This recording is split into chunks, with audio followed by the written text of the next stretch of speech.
Hey, what's up, everybody? Welcome back to the MWBL podcast. Today will be a bit of a shorter podcast because we will be recapping our today's games. But before we get into that, let's introduce the people who are joining me, which is Nicholas Grabowski What's up? and Xavier Hernandez. Hello. All right, guys, let's get right into it and start with the Blue Whales versus Neverlands. Now, that game, none of Neverlands showed up, and Blue Whales just won by default. And Nick, what do you think about this? It was kind of sad. I mean, I was just hoping that it wouldn't end like that. I mean, they've had trouble with that all year, so I mean, it's sad. All right, let's go to Xavier. Yeah, it's pretty tough on their end. I know that sometimes it's summer, so you're gonna run into some family stuff and some trips and stuff like that. But I think the main thing is showing up for a few games, and I think it's gonna be tough either way for the Neverlands, just because of them only having two players in the roster. Even if they in the playoffs, they're only gonna have two people in their field, so that's just gonna be a huge disadvantage as itself. So yeah, hopefully they can get some people to go and maybe even sign a player or two. So that'll get them right back on track. Thank you, guys. And we're going to be moving on to the bigger game that happened today. It was Pounders versus Team Dinger, and it was the biggest upset of the season, where the Pounders won 5-2, and it was a 2v2 game against Dinger. And we're going to start with Xavier, who is a Dinger's player.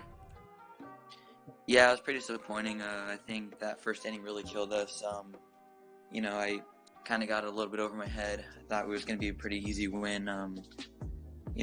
Can't have that same mindset heading in. I think that one walk compounded and just turned into 8 walks. So it was just a tough day overall, and I think that we just need to get back on track after the All-Star break.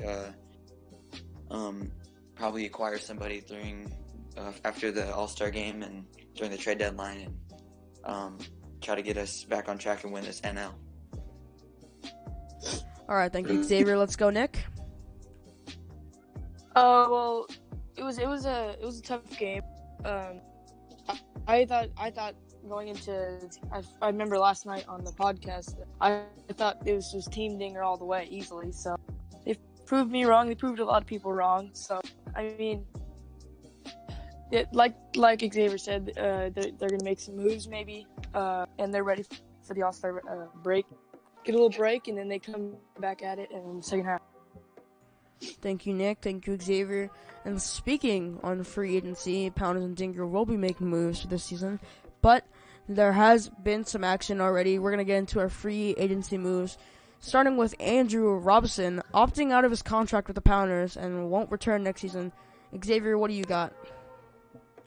Yeah, I think it's pretty surprising, especially after today's win. I think that would really give the Pounders some momentum, but it's sometimes you just want to test free agency and see what some teams offer you. It's pretty interesting when it comes to that stuff. So I don't blame them. I mean, it's pretty cool, I think.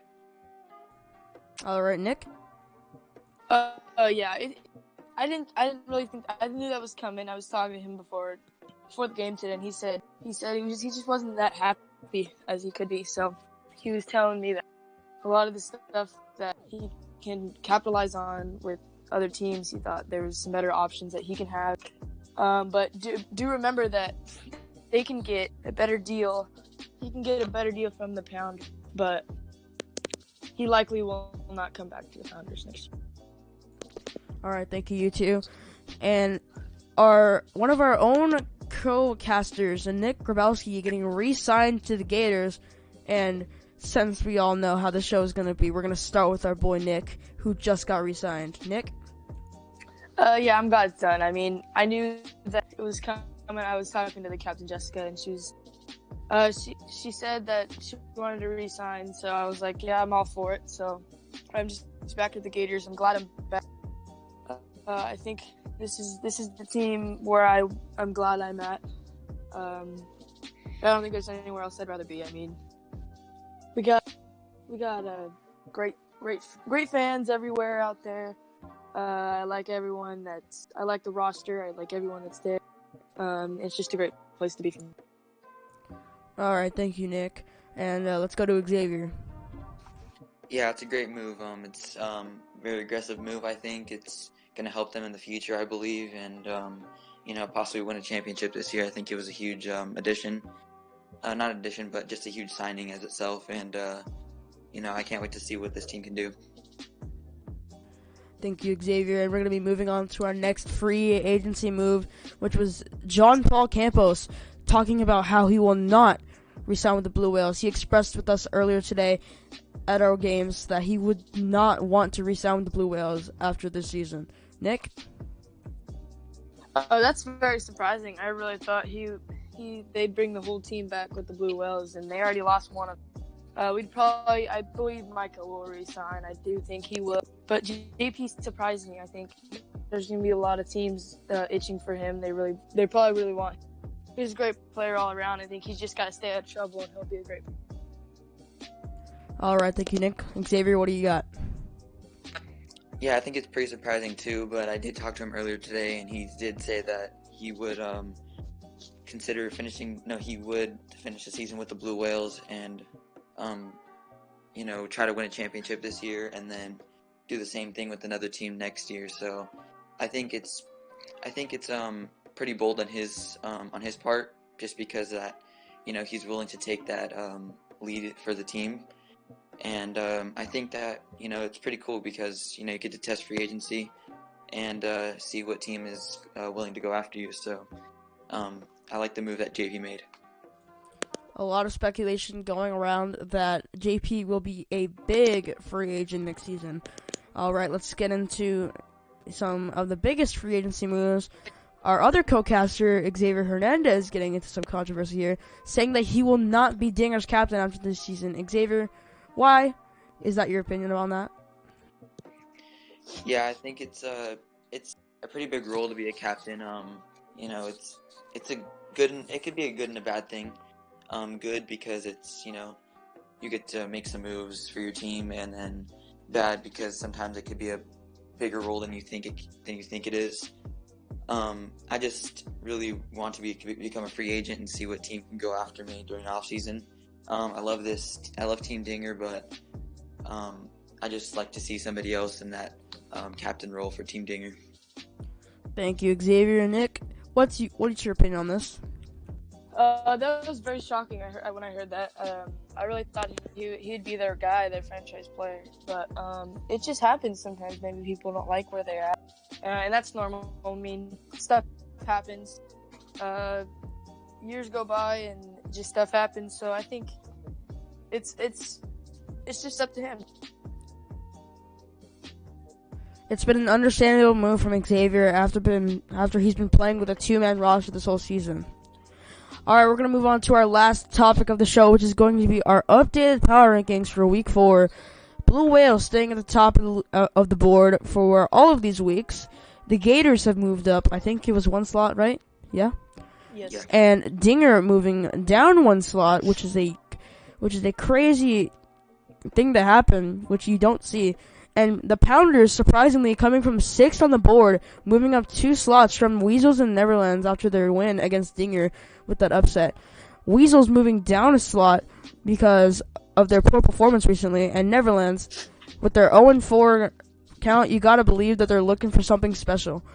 What do you guys got? Xavier? Yeah, I think, we did a pretty good job with the rankings. I think they're all pretty accurate. The Neverland's pretty rough. I think that was probably the easiest slot to put them at. They really haven't had a good moment this season so far, only one of their players showing up to 2 of their games, and I think that's just pretty disappointing on their franchise. And I think that they should definitely be showing up this second half to just show what they got. And for the other 4 slots from, I think, 2 to 5, I think those are really tough because every single team through those 2 to 5 slots are all 2-2. So it's going to be a fight to the finish for those 4 teams. Obviously 3 of them are coming from the National League. So it's going to be really interesting to see what those 3 teams are going to do in the second half and how the playoffs are going to look. It's going to be really interesting to see. And then obviously the Blue Whales just a powerhouse and getting the default win today. So I think that that one was pretty easy to put them at right there as well. So. Thank you, Xavier. Nick, what do you got? Well, the Netherlands, they need a lot of help. That's all I gotta say about them. They need a lot of help. Cheese Weasel. I mean, they got a lot of talent. Don't get me wrong there. I think Connor and Andrew Mackey, those two are great. That's a great duo right there. I mean, they got a lot of talent. They got a lot of hitting. And I think that could be a team to watch out for in the second half. But And if you don't mind me chiming in, Nick, don't forget about Ezekiel Segura, who has not showed up for a single game for his squad. Oh, yeah. Ezekiel Segura will be playing in the next game for the Weasel. So be reminded that he will be playing in the next game. Pounders have been very surprised. They won their last 2 games. I mean, you better watch out for them. Andrew says he will not return, but he's definitely probably on the trade block right now. Maybe some teams will come after him. I mean, it's not a bad team at all. It might be a team to watch out for. Team Dinger, a little bit of an up and down season so far. They're battling with 2 guys, but I think they'll get through it. I mean, I think they're a great team, but they just got to get through stuff that happens, and I think they'll get over it. But the Gators team is very young. 2 rookies, and then Nick, who he's in a big job to teach those 2 rookies, but those 2 rookies have done a great job. I mean, that team has been a great addition to the league. And the Blue Whales are just a powerhouse right now. I mean, we've never had an undefeated team. Or sorry, we did have an undefeated team last year, but we weren't expecting another one this year. But a big powerhouse in the lineup, so we'll see if they continue their success. All right, thank you, YouTube. That is going to be it for our MWBL Tonight podcast. As I said at the beginning of this show, we knew it was going to be a shorter podcast because we're just doing game recaps and anything that has happened recently, maybe today, maybe yesterday. And if you guys enjoyed the podcast, make sure you guys hit the subscribe button, like the video, and share it with family and friends. Let them know about MWBL. Follow us on. Sorry to bother you, Bear. No problem. There will be a new episode coming out this weekend, probably Sunday. Sometime on Sunday, there will be a new video of this coming out with a full version of episode 3. So make sure to keep that in mind and make sure to get that all sorted out and make sure to come check that out. So that's all I gotta say right now. Thank you, Nick. I forgot to mention that. You will be having a pre-All-Star Game podcast on either Saturday or Sunday. I don't remember the date. Either one. But we will be doing a full-blown podcast that day, talking about the All-Star Game, its players, the Home Run Derby, and anything that'll happen. Thank you guys all. We'll have some special guests too. That's correct. Thank you guys so much for watching. If you guys enjoyed, then make sure you leave likes for all of us, and follow us on Instagram at MWBL_Wiffleball, and we'll see you guys next time.